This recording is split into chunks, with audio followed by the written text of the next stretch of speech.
Hey folks, try clearly homemade here. I'm not sure if you can see my face. There we go. Today I will be doing shaker charms.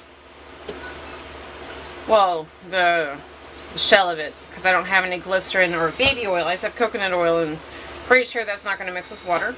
My mom did place an order for some crosses, butterflies, and hearts. It's two separate orders for pins. It's not supposed to be done for a while, but I like to get stuff done early because I only have a few molds. And I will be coating this little mermaid tail. I keep making them in hopes that something fabulous comes out. It never does, but you know, I'm going to try. And I'm going to be doing this too. I had most of this place cleaned up, but there you go. Okay. So I use nitrile gloves. I like it because if I decide to use acetone, it doesn't eat through it like it eats through latex. That was an interesting experience. And I have an apron, always now. I had an actual apron, but it decided to break maybe from using it too many times. So now I have right now is a disposable apron. Worst case scenario, I could probably just use a trash bag, but I try not to be trashy. I'm just kidding. I need to use trash bags for garbage. Let's see here. Okay, so I have I use the amazing Clear Cast, the FDA compliant. I like it because when you use it as a, even if you add color to it, if you add a coat, another coat on top of an item, it still remains that compliance because you technically have the nothing added resin on top. It's safer for my child. There is a bit of an odor, but it doesn't really bother me. My mom did notice it while she was here. I don't. The casting time is pretty low, I think. I mean, technically it's supposed to be 28 to 48 hours, but I can pop my stuff out of molds in 6. 6 to 12, depending on the kind of weather. If it's really humid out, you know, it's going to take longer. If it's cooler, it's going to take longer as well. And what I use is I have the gallon molds, or the gallon containers of the Clear Cast. And what I do, let me take this off. What I do is I just do 1 ounce pump. So it gives me 2 ounces of resin, so I can do whatever I want. And that's why I have so much extra. Because I keep doing it that way, because measuring and I are not friends. Okay, we're going to do, to simplify this, these are going to have colors. My mom wants that. Hearts and whites. The butterflies, she wants 30 of them, 30 of each. And then we're going to do green today. We're going to do her crosses in antique silver mixed with the clear. And then we have interference green. I like this because it's white, but there's a shimmer to green. I'm going to mix that, and I'm probably going to put it with the spring green. Oh, these are Pearlex. These are really small. I did place an order with Geek, and I should get the bigger ones. My mom also wants them in yellow, but 2 molds, so it's going to take a little bit of time. Okay, so let's do this. I'm going to teach you a trick. Hold on, let me heat up some water. Okay, so I have the world's smallest crafting spot. This is essentially my kitchen table, but I use it to craft. Because why not, right? Right. So I have nowhere else to do it. What you want to do to really help with the bubbles is you want to warm up your resin. If you warm up the resin, it will degas a lot better. Degas means lack of bubbles. Well, I should have done this before. You do not want to use hot water. I did hot water yesterday. It excited the chemical reaction so much that fumes were coming out, and it was a glob, and it was quite awful. So I'm definitely not a fan. You can probably put your molds in the microwave, but probably not.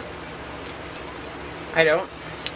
It didn't occur to me until just right now. I have water all over my hands.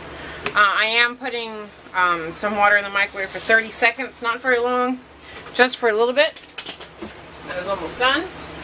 Thank you for this. Should have had this done beforehand, but my child is fed and clothed, and that is about all I can remember. So let's go ahead. You don't want it too hot, so usually 30 seconds is, yeah, that's warm. So what you're going to do is just put it in here. That's it. And then now you can get your other things started. I try to get my molds cleaned off, especially if I do different colors. Because I don't, there you go. You can actually feel when it starts to get a little warm. Well, with this stuff anyway. It starts feeling it starts thinning out. And it makes it a little easier for what we're going to do. But you definitely don't want to use hot water. There's definitely a lot of bubbles, but I'm not worried about it. So, okay. These are the molds that I have. This is the round one. You put it on the top. There is another mold that I did order, and it is a rectangle, and it has a groove, the outline of what you're molding, and it has something else. Not sure how to use it yet, but as soon as I do, I will try to make a video. This one for a little bit longer. Okay, so the way these molds work is that there's a line, an indent right there. Not sure if you can see that. I'm not sure how my camera works, to be honest with you, of this. And I'll put this one. They all have it. That is where you're going to be piping in whatever liquid that you're going to use. Both sides need it. Okay, this one is not well. So if you take a look at this, you can see where the hole is right there. And that's where I'll be using a syringe and getting in the glycerin and filling it up. I'm not sure if I'm going to be covering it in resin or if I'm going to be doing E6000. Because just getting that much resin would be, I don't know, I suppose I could. I'm just so messy with resin, I can't imagine not making a huge mess of this. Okay, how's this look now? Keep paper towels around you if you do something like this. Paper towels are life. They clean up the easiest, they clean up the best. What's the matter, child? Okay, here we go.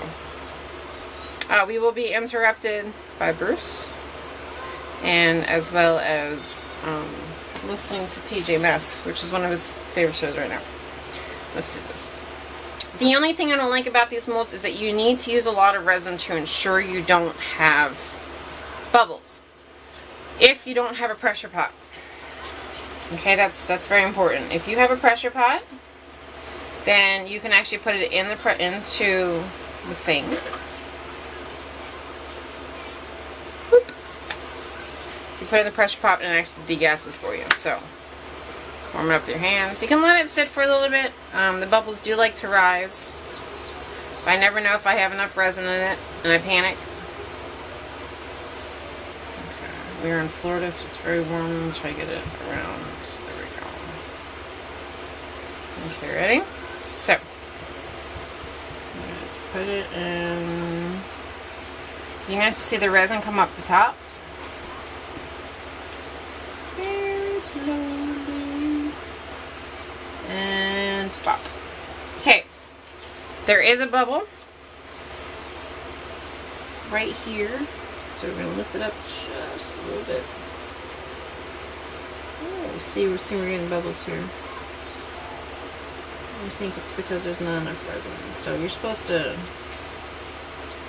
press it down. Okay, so another tip. Press the resin down. Or press the top down while you're trying to get the bubbles out. Otherwise, you're going to get bubbles everywhere. Oh, look at that. Bubble came out. Okay, but there are still more bubbles. Let's see if we can do this. They're right there. I see you. There's one right here. See, look at this. Okay. As I was speaking with somebody last night, Stephanie, this is very wasteful. So the only thing I don't like about this is how much resin waste, because you have to constantly... I do. I don't know. Maybe nobody else has this problem but me. That is very possible. There we go. Get the bubbles out. So I'm using a toothpick and pressure. So it's toothpick and pressure. Try to get this stuff out. What do we got here? Is that a bubble? It's a bubble. You can probably get some... It's not perfect, but my stuff's not. I'm clearly homemade for a reason, as I've mentioned before. Okay, see? Ta-da! One's done. And then you let it sit. Okay. Since this is going to be our first side, okay, you can actually color it if you want to. You can do clear if you want to do it that way. My stuff looks like there's bubbles everywhere, but whatever. This is only my second time I'm doing this. I know, right? It's not like the expert, I'm not. Second time doing this, so we're gonna have this is more trial and error than anything else. Okay, so you can do one side solid, and then the front, if you can guarantee clarity, then you can do clear. So let's do the star. I'm gonna get more of these, I think. Okay, see, look at all that. Some people use a lighter for this stuff. I can't imagine doing that. Like, that just sounds terrible to me. Okay, so what I'm doing right now, we're going to let this sit for a little bit. We're going to see if waiting helps. I may have told somebody that I wait 15 minutes. I really don't. That was a lie. I was trying to make myself sound better. If you ever want your resin to be shiny, put more resin on it. I'm not even kidding you. Just add more resin. You're like, oh, that looks a little rough. Put some more resin on it. It's insane how well that works. Okay, so you don't want to put too much. When you do a coat on something, you never want to add too much, because it'll just spill down the sides, and then it's unnecessary. It takes a little longer for a coat like this to dry or to cure, but I think that's pretty. Then what we can do is all this stuff is silicone that you see here, these mats are. So I can put this somewhere. I'm going to put this, I don't know where I'm going to put it. I don't have anything to put it on. So I'm going to use that. You can do, stand it up. There you go, see? Voila! Worst case scenario, fix the other side. Okay. So there's still bubbles. Some people have a vibrating tray. You can probably buy them at a pet store. I know they sell vibrating feeder dishes for lizards and stuff. So these bubbles are all right there. I am just so afraid to use any kind of heat, and I know you can. I'm gonna warm it up enough. It's not horrible, you know, it's just whatever. I'm a semi-professional, not a complete professional. Okay, so that should be enough. Okay, let's try this anyway, because why not?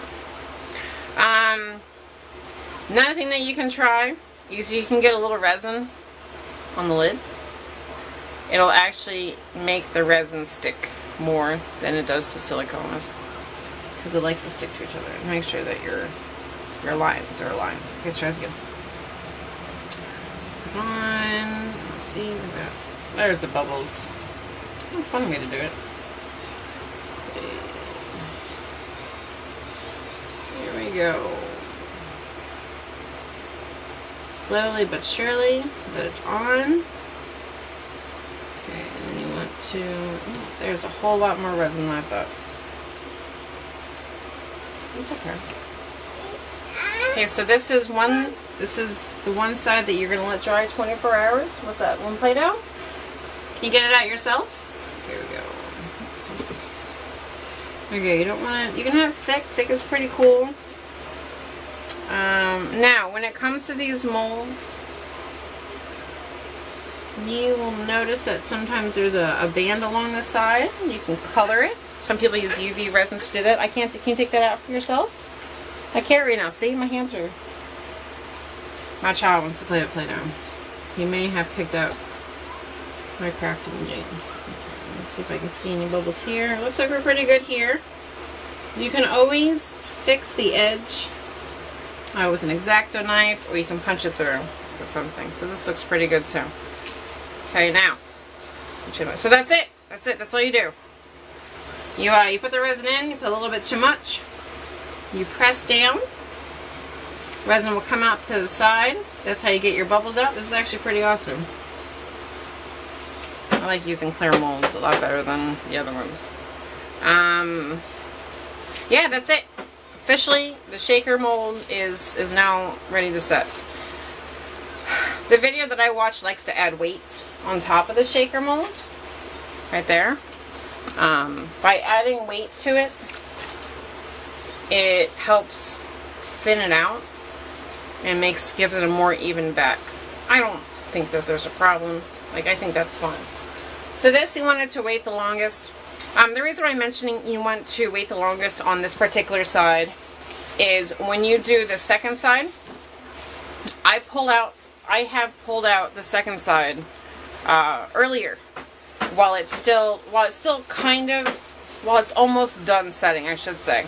That way it still has not necessarily tackiness, but it's definitely more malleable. And it lets you fill the solid part. Then you add the other part on top of it, and you don't have to glue it together. You don't have to resin it together. I think it helps add with the second set of drying. I mean, it works so far. Because, look at that. I mean, I do have to come around, you know, and fix this stuff up. I have no idea if you guys can see half the stuff that I'm doing. Oh, it sounds terrible. Clearly homemade. Yay. This is going to be very cute. I put a little bear and something else that's going to be a surprise. And this one I may have put too much glitter. But this one here, as you can tell with the molds, one side of it had the fold, the other one didn't. But because I did the soft, this part was the soft part, I was able to put it right on, and it is solid, no glitter's coming out. So that actually works. It works. It works for me. Okay, what I just did is I got some resin on me, so I put some hand sanitizer. I use regular old Walmart hand sanitizer, and then you can put it on you. It actually removes the resin off your hands. It's great for quick cleanup. I feel like now it's everywhere. It's great for quick cleanup on your mats. It only works on uncured resin, so the wet stuff. If you need to get the wet stuff off, this is what you do. When it's dry and you really need to get off, then you would use acetone because it actually eats the resin and helps pull it up.